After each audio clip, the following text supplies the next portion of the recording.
2025 was a weird year. Started in November of 2024 when a bunch of people saw the chaos and war in the world and thought, what if we elected a man who didn't just respond to that, but caused it?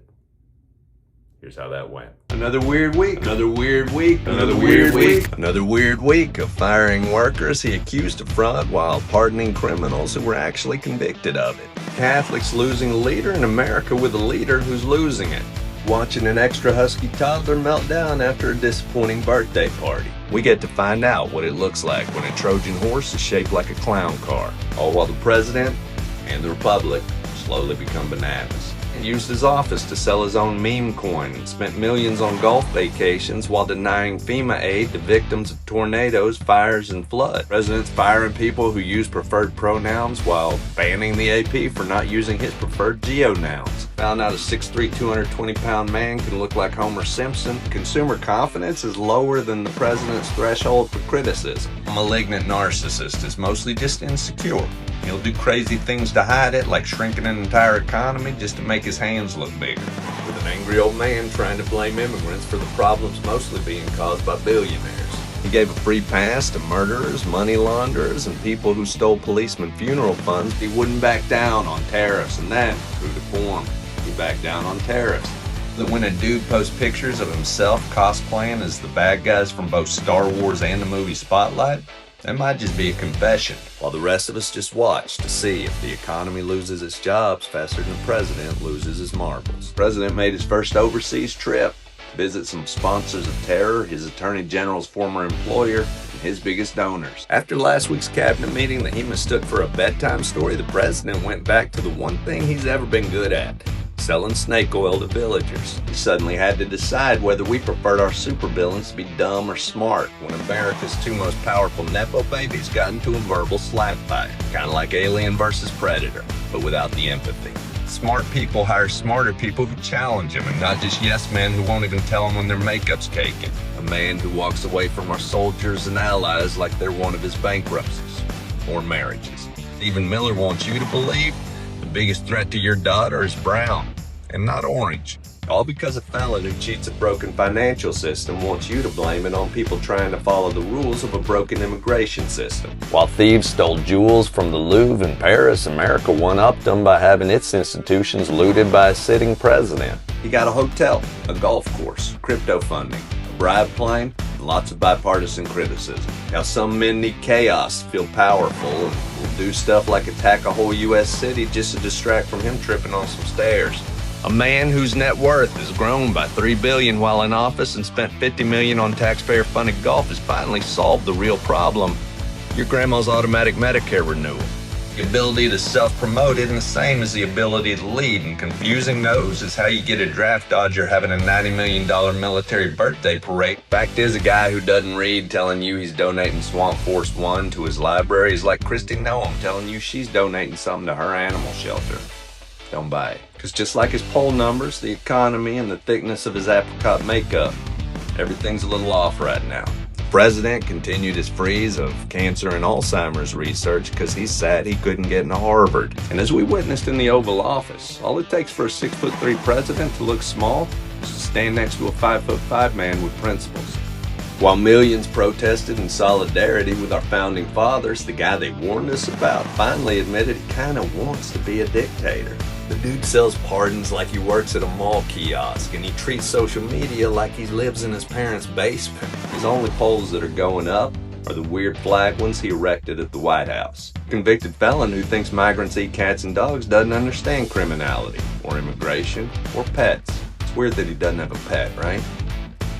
He's denying FEMA aid to red states and blue states because the only thing he respects is green. That's why he tried to sell you hats, then crypto, then cell phones he made in China. His plan to make the Oval Office into more of an octagon. Possibly renaming Washington's football team. Sure, name it after him.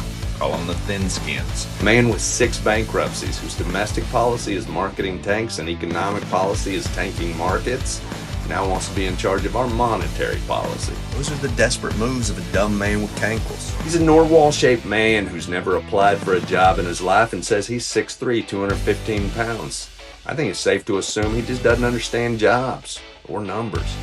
He wants people to call him daddy, but that just reminds us of the bad relationship he had with his own father, and the gross one he has with his own daughter, which reminds us of the files he's in, which might be why those bombs got dropped in the first place. Not since Ghislaine sang his praises from her new luxury prison suite have we heard those so guilty of so much heap all that credit on this elderly man with hands that look like tiny ripe avocados. He said he'd run things like a business. Problem is, he runs it like his businesses. My condolences if you did order one of the president's cell phones or invested in his crypto. He said the country's now a rocket ship. But what if it's one of Elon's? That seems ominous. Complained about Juneteenth. He ignored the Minnesota shootings, and once again, he failed to acknowledge dead servicemen. When he wasn't ranting on the roof, the president decided to hang out with the only world leader not currently interested in ending the Ukraine war. Gave a Russian propagandist a work visa into the country, still asked Putin for permission to speak to Zelensky, and he can't seem to say Russia any less than 3 times, like he's trying to conjure him or something. The US dollar, his poll numbers, and his makeup after 3 p.m. are all looking weaker. While his trade policies, his following, and his actual body decomposed right in front of us, his mind showed the exact lack of composure we've come to expect. The US president thinks you're distracted enough for him to announce that his favorite island was just a figment of your imagination. Twisted himself into knots trying to change the subject from his friend Jeffrey's list. His base called him out, and the rest of us realized there is something unforgivable he could do on Fifth Avenue. Oh, and I'm beginning to think that measles outbreak might just be to create something that has a lower approval rating than the president, who's afraid of what's in those files. And he keeps digging himself a Jeffrey-shaped hole, so big that not even Texas can gerrymander him out of it. Jolly old St. Slick's hiding the boat strike video, threatening the International Criminal Court, and he's had more military leaders step down than an aerobics class at the Pentagon. With his shady past and terrible business acumen, Pervert Hoover is careening America toward what I assume he'll call the greatest depression ever, or if you prefer, P.P. Diddy. Old Princess Bride was at it again, so while Mar-a-Lago Antoinette tells you you're eating too much cake, and with a Don Quixote level misunderstanding of windmills, I'm Insane is building shrines, putting his face on coins and coating the Oval Office in gold. Let our elderly president celebrate his own Independence Day. To the rest of y'all, happy 4th. Between his caddy's workload and his predatory past, he definitely has a history of overvaluing balls. Defending himself with all the focus of a puppy during a fireworks show, he claimed the list had nothing on it, and also that there was no list, and worse than that, it was created by Obama. He reminded us that Obama was the original derangement syndrome and that he was patient zero. Southern states sent troops to D.C., while the president and other reality stars claimed 3/5 was just a time when Americans knew how to compromise. And the president, who once got caught refusing to rent to black people, now has Obama living rent-free in his own head. As his tariffs crush small businesses, his son's new company's got hundreds of millions in government loans and contracts. Just lucky, I guess. President threatening war on an American city by posting a meme that reminded us of his bone spurs. Vince, Texas, like so many in his Mar-a-Lago orbit, it needed a facelift. Thankfully, it is the laziest and dumbest version of authoritarianism. And when we found out how bad it truly was, he did the only thing he could do. He fired the person in charge of data. Historically a move that has never once turned out poorly. Pardoned a couple turkeys, I assume because they donated to his campaign, while mostly ignoring the fallen officer in the Atlanta CDC attack. He did it to cosplay as a strongman, but instead just reminded us what he should have done on January 6th, and that he doesn't care about a lot of cops. Then he tried to fire the black woman on the Fed, hypocritically accusing her of a crime for which he was actually convicted. In all fairness, the only place in D.C. that's currently seeing a spike in crime is the actual White House. The president blew up a 3rd Venezuelan fishing boat and officially checked off the last of his 10 commandment violations. Like that Spirit jet that almost collided with Air Force One, violating not only airspace, but also the president's strict not too close to poor people rule. He looked at his impending housing and economic crises and thought, America needs me to build a ballroom. Where the president commenced to fail a field sobriety test, then blamed Ukraine for invading itself. Bought Dr. Oz's newest supplement company and blamed autism on Vitamin, maybe. And there's still more proof the president's guilty of the crimes they're accusing Abrego Garcia of. While his predecessor added countries to NATO, he's just adding NATO countries to Russia's hit list. Labor is now mostly just how we describe the president, trying to walk a straight line or say the word origins.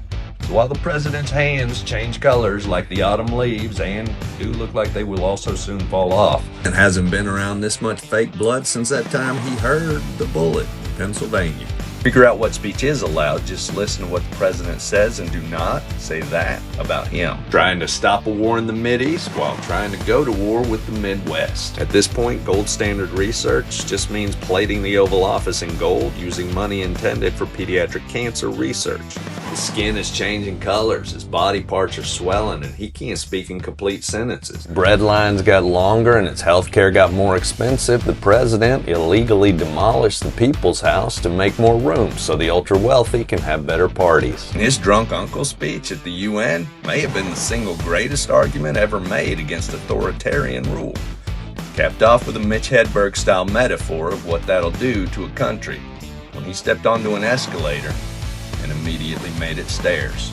He told us to distrust anyone speaking Spanish, then sent $20 billion to prop up Argentina, who then used that to destroy American soybean farmers. The president went for his second annual physical for the same reason the government shut down: healthcare issues. He said his MRI was definitely not on his brain, which 100% means it was on his brain. The president posted about executing Democrats because he doesn't know how the military works. He even pretended to know who Sydney Sweeney is, despite all of us knowing she's more than a decade too old to even be his type. Showing the New York City mayor who was boss. Hint, it was the one with the fewest bankruptcies. He probably thinks calling someone piggy makes him look like a big bad wolf, not just a lonely frog. The man currently building himself a golden dance palace chastised them to buy fewer dolls and cut back on all the pencils. The dude who owns multiple homes is telling you should cut back on pencils? He's probably just trying to scam you. The president and his Hegseth held a peacock contest in Quantico so all of America's top brass could see how small the two men actually are. That's when the president accidentally revealed covert CIA operations. It's beginning to look a lot like oil. It was always just oil. It all comes back to those pesky pops where, like the makeup on his tiny raisin hands, we can all see he's just trying to cover up something dark. He's trying to hide his MRI results just like he did with his grades and his taxes, and for the Epstein time, those soon-to-be heavily redacted files. But also didn't agree to release them until he was forced to. But he says he'll do it. He also says our economy is the best and that he had the greatest MRI on a secret body part, so he might be lying. Because in today's GOP, if you're 14 and commit a crime, they try you as an adult. But if you're an adult who commits a crime against a 14-year-old, they'll build you a ballroom. While the president's clearly haunted by the ghost of Ronald Reagan, what he fears most are the people who stand up to him.